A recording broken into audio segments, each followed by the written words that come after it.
Hello friends, வணக்கம். Welcome to Eva சமையல். எல்லோரும் நல்லா இருக்கீங்களா? இன்றைக்கி நம்ம சேனலில் கரையான் தொல்லைக்கு ரொம்பவே சூப்பரான எஃபெக்டிவான டிப்ஸ் தாங்க பார்க்க போகிறோம். நிறைய பேர் வீட்டில் கரையான் தொல்லை இருக்குங்க. ஸோ அவங்களுக்குலாம் இந்த வீடியோ ரொம்பவே யூஸ்ஃபுல்லாக இருக்கும்னு நினைக்கிறேன். சில பேர் பார்த்திங்கன்னா வீடை நல்லா சுத்தமாக வச்சுருந்தாலும் அந்த கரையான் திரும்ப திரும்ப நம்ம வீட்டு பக்கம் வந்துக்கிட்டே இருக்குங்க. அந்த மாதிரி கரையான் வராமல் இருக்கிறதுக்கு, அது மட்டும் இல்லாமல் நம்ம வீட்டில் கரையான் தொல்லை இருக்கிறப்ப அதை எப்படி நம்ம ஒழிக்கிறது தான் இந்த வீடியோவில் நம்ம பார்க்க போகிறோங்க. இது கூடவே செடிகளுக்கு வரக்கூடிய மாவு பூச்சி தொல்லைக்கும் ரொம்பவே சூப்பரான எஃபெக்டிவான டிப் என்னன்னு பார்க்கலாங்க. வீடியோவை ஸ்கிப் பண்ணாமல் பாருங்கள். நம்ம சேனலை இப்போ தான் ஃபஸ்ட் டைம் பார்க்குறீங்கன்னா சப்ஸ்கிரைப் பண்ணலன்னா சப்ஸ்கிரைப் பண்ணிக்கோங்க ஃப்ரெண்ட்ஸ். பக்கத்தில் இருக்க நோட்டிஃபிகேஷன் பெல் ஐக்கானை கிளிக் பண்ணிக்கோங்க. ஃபஸ்ட்டு டிப் என்னன்னு பார்க்கலாங்க. நம்ம வீட்டில் இந்த மாதிரி அட்டைப்பெட்டியெல்லாம் இருக்கும் இல்லையா, இந்த அட்டைப்பெட்டியில் நல்ல தண்ணி ஊற்றி நனைச்சி எடுத்துட்டு இதை எடுத்துகிட்டு போய் நம்ம வீட்டில் எந்த ரூமில் அல்லது எந்த இடத்துல கரையான் இருக்கோ அது பக்கத்தில் நீங்கள் வச்சு விட்டுருங்க. அரை மணி நேரத்துக்கு உங்கள் வீட்டில் எந்த இடத்துல கரையான் இருக்கோ அது பக்கத்தில் இந்த ஈரமான அட்டைப்பெட்டியை அப்படியே வச்சுருங்க. டிஸ்டர்ப் பண்ணாதீங்க. அரை மணி நேரம் அப்படியே விட்டுருங்க. அரை மணி நேரத்துக்கு அப்புறமா நீங்கள் பார்க்குறப்ப அந்த இடத்துல இருந்த கரையான் எல்லாமே நீங்கள் வச்சுருந்த இந்த அட்டைப்பெட்டிக்குள்ளே தாங்க இருக்கும். எதுக்காக கரையான் எல்லாமே இந்த அட்டைப்பெட்டிக்குள்ளே வருதுன்னு பார்த்தீங்கன்னா, நம்ம இந்த அட்டைப்பெட்டியை ஈரமாக்கி வைக்கிறதுனால இந்த அட்டைப்பெட்டியோட வாசனை கரையானை நல்லா ஈர்த்து கரையான் இதை சாப்பிட வந்துடுங்க. ஏன்னா பார்த்தீங்கன்னா கரையானுக்கு ரொம்ப பிடிச்ச செல்லுலோஸ் இந்த அட்டைப்பெட்டியில் இருக்குங்க. ஸோ கண்டிப்பாக ட்ரை பண்ணி பாருங்கள். அரை மணி நேரத்துக்கு அப்புறமா இந்த அட்டைப்பெட்டியை அப்படியே நீங்கள் வெளியே கொண்டு போய் வெளியே வச்சு நீங்கள் இந்த அட்டைப்பெட்டியை எரிச்சிடுங்க. இந்த மாதிரி செய்கிறதுனால நம்ம வீட்டில் இருக்கிற முக்கால்வாசி கரையான் அழிஞ்சிடுங்க. கண்டிப்பாக ட்ரை பண்ணி பாருங்கள். இந்த ஐடியா பிடிச்சிருந்துச்சுன்னா லைக் பண்ணி ஷேர் பண்ணிக்கோங்க. அடுத்ததாக நம்ம வீட்டில் இருக்கிற மிச்ச மீதி கரையானை எப்படி அழிக்கிறது, அது மட்டும் இல்லாமல் அது திரும்ப திரும்ப நம்ம வீட்டுக்குள்ளே வராமல் இருக்கிறதுக்கு ஒரு சில டிப்ஸ் ஷேர் பண்ணியிருக்கேங்க. இதில் உங்களுக்கு எது ஈஸியாக இருக்கோ அதை நீங்கள் ஃபாலோ பண்ணிக்கலாம். டிப் நம்பர் 2, நம்ம வீட்டில் சமையலுக்கு பயன்படுத்துகிற உப்பு இருக்கு இல்லையா, அதுதாங்க எடுத்திருக்கேன். இந்த உப்பை 2 ஸ்பூன் எடுத்துக்கோங்க. அடுத்ததாக 1 கப் அளவுக்கு தண்ணியை நல்லா கொதிக்க விட்டு எடுத்துக்கோங்க. நல்லா சூடு பண்ணி எடுத்துட்டு அந்த தண்ணியில் 2 ஸ்பூன் அளவுக்கு உப்பு சேர்த்து நல்லா கலந்து எடுத்துக்கோங்க. அந்த உப்பு தண்ணியில் நல்லா கரைஞ்சி வர்ற அளவுக்கு நல்லா மிக்ஸ் பண்ணி எடுத்துட்டு நீங்கள் டேஸ்ட் பண்ணி பார்த்தீங்கன்னா தண்ணி நல்ல உப்பாக இருக்கணுங்க. நல்ல உப்பு கரைக்கணும். அந்த அளவுக்கு நீங்கள் நல்ல உப்பு அதிகமாக சேர்த்து நல்லா கரைச்சி எடுத்துக்கோங்க. அந்த உப்பு தண்ணியை நீங்கள் ஏதாவது ஒரு ஸ்ப்ரே பாட்டிலில் போட்டு உங்கள் வீட்டில் கரையான் கூடு கட்டியிருக்கு, கரையான் புற்று உங்கள் வீட்டில் இருக்குது அப்படின்னா அதில் நல்லா ஸ்ப்ரே பண்ணி விடுங்க. கரையான் எல்லாமே அழிஞ்சிடுங்க. கண்டிப்பாக ட்ரை பண்ணி பாருங்கள். டிப் நம்பர் 3, நம்ம வீட்டில் சமையலுக்கு பயன்படுத்துகிற மிளகாய் தூள் இருக்கு இல்லையா, அதுதான் எடுத்துருக்கேங்க. தனி மிளகாய் தூள் எடுத்துக்கோங்க. இதுதான் நல்ல காரமாக இருக்குங்க. இந்த மிளகாய் தூளை நீங்கள் அப்படியே எடுத்துகிட்டு போய் நம்ம வீட்டில் கரையான் எங்கே அதிகமாக இருக்கோ அங்கே இந்த மிளகாய் தூளை நல்லா தூவி விடுங்க. கரையானோட கூடு இருக்குது அப்படின்னா அதுலேயுமே நீங்கள் இந்த மிளகாய் தூளை நல்லா தூவி விடலாங்க. இந்த மிளகாய் தூளை அப்படியே தூவி விடலாம், அல்லது இதை கொஞ்சமாக நீங்கள் தண்ணியில் நல்லா மிக்ஸ் பண்ணி ஒரு ஸ்ப்ரே பாட்டிலில் போட்டு ஸ்ப்ரே பண்ணியும் விடலாம். இந்த மாதிரி செய்கிறப்ப அந்த கரையான் எல்லாமே அழிஞ்சிடுங்க. ட்ரை பண்ணி பாருங்கள்.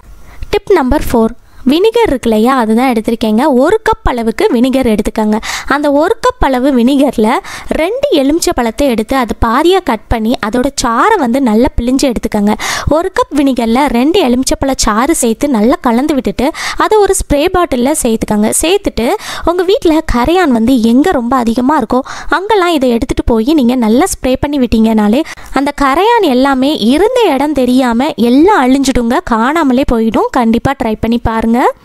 டிப் நம்பர் 5, நம்ம வீட்டில் இருக்கக்கூடிய மரப்பொருட்கள் இருக்கு இல்லையா, அதாவது கதவு, ஜன்னல், ஃபர்னிச்சர், பீரோ, இதிலெல்லாம் கரையான் தொந்தரவு ஜாஸ்தியாக இருக்குது அப்படின்னா எந்த இடத்துல கரையான் இருக்கோ அதில் வேப்ப எண்ணெய் இருக்குது பாருங்கள். இது டிபார்ட்மெண்ட் ஸ்டோர், நாட்டு மருந்து கடைகள்லாம் கிடைக்குங்க. இதை ஒரு ஸ்ப்ரே பாட்டிலில் போட்டுட்டு நீங்கள் எந்த இடத்துல எந்த மரப்பொருளில் உங்கள் வீட்டில் கரையான் தொந்தரவு இருக்கோ அதில் நல்லா ஸ்ப்ரே பண்ணி விட்டிங்கனாலே அந்த கரையான் எல்லாமே அழிஞ்சிடுங்க. ட்ரை பண்ணி பாருங்கள். டிப் நம்பர் 6, நம்ம வீட்டில் கற்பூரம்லாம் வச்சுருப்போம் இல்லையா, சூடம் இருக்கு இல்லையா, அதுதான் எடுத்திருக்கேங்க. இதில் ஒரு 4 கற்பூரத்தை எடுத்து அதை நல்லா பவுட்ரு பண்ணி எடுத்துக்கோங்க. பவுட்ரு பண்ணி எடுத்து ஒரு சின்ன தட்டுலேயோ அல்லது ஒரு சின்ன கிண்ணத்துலேயோ நீங்கள் சேர்த்துக்கோங்க.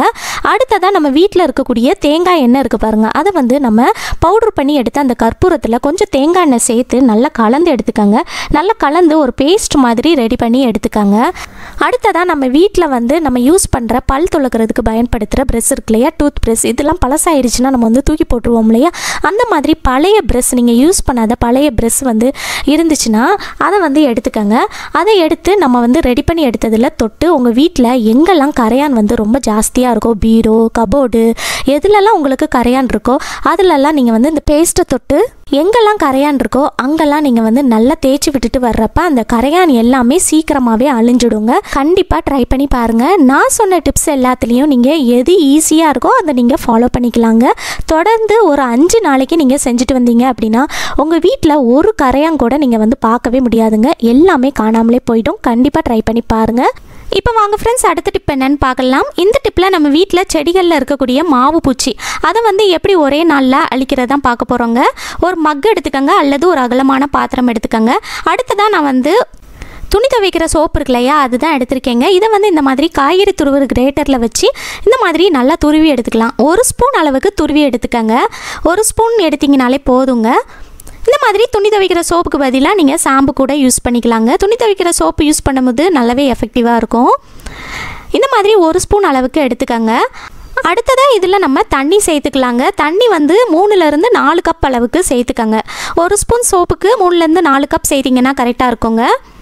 நான் வந்து ஒரு 3 கப் அளவுக்கு தண்ணி சேர்த்துருக்கேங்க. அடுத்ததாக முக்கியமாக இதில் சேர்க்க வேண்டியது என்னென்னா ஹேண்ட் சானிடைசர். நீங்கள் என்ன பிராண்ட் யூஸ் பண்ணுறீங்களோ எது வேணாலும் சேர்த்துக்கலாம். நான் வந்து டெட்டால் சேர்த்துருக்கேன். நீங்கள் உங்கள் வீட்டில் ஹேண்ட் சானிடைசர் எது யூஸ் பண்ணுறீங்களோ அதை சேர்த்துக்கோங்க. 3லேருந்து 4 ட்ராப் அளவுக்கு சேர்த்துக்கலாங்க. சேர்த்துட்டு ஒரு ஸ்பூனோட பேக் சைடை வச்சு இந்த மாதிரி நல்லா கலந்து விட்டுக்கலாம். நம்ம சேர்த்துருக்கிற சோப்பு வந்து தண்ணியில் நல்லா கரைஞ்சி வர அளவுக்கு நல்லா கலந்து விட்டுக்கோங்க. உங்கள் வீட்டில் சானிடைசர் இல்லை அப்படின்னா அதுக்கு பதிலாக என்ன சேர்க்கலான்னு பார்த்தீங்கன்னா, உங்கள் வீட்டில் வேப்ப எண்ணெய் இருந்துச்சுன்னா அந்த வேப்ப எண்ணெயில் 1 மூடி அளவுக்கு எடுத்து சேர்த்துக்கங்க. சேர்த்துட்டு நல்லா மிக்ஸ் பண்ணி எடுத்துக்கங்க. அடுத்ததாக இதை வந்து நம்ம ஒரு ஸ்ப்ரே பாட்டிலில் சேர்த்துக்கலாங்க. ஸ்ப்ரே பாட்டில் இல்லைன்னா நம்ம கடைகளில் ஜூஸ் பாட்டில்லாம் வாங்கினோன்னா இந்த மாதிரி பாட்டில் கிடைக்கும் இல்லையா, அதுக்குள்ளே சேர்த்துக்கலாம். அந்த மூடியில் வந்து ஊக்க நல்லா நெருப்பில் வாட்டி ஓட்டை போட்டு எடுத்துக்கங்க. இப்போ வந்து இந்த லிக்யூடை வந்து இந்த ஸ்ப்ரே பாட்டிலுக்குள்ளே சேர்த்துட்டு க்ளோஸ் பண்ணிவிட்டு நம்ம வீட்டில் செடியில் எங்கெல்லாம் மாவு பூச்சி இருக்குமோ அந்த மாவு பூச்சிக்கு மேலே வந்து இதை நல்லா ஸ்ப்ரே பண்ணி விடுங்க. சில பேர்லாம் பார்த்தீங்கன்னா மாவு பூச்சிலாம் அதிகமாக வந்துடுச்சுன்னா அந்த செடியை வந்து அப்படியே கட் பண்ணி போட்டுருவாங்க. இனி வந்து அந்த மாதிரி போடணும்னு அவசியம் இல்லைங்க.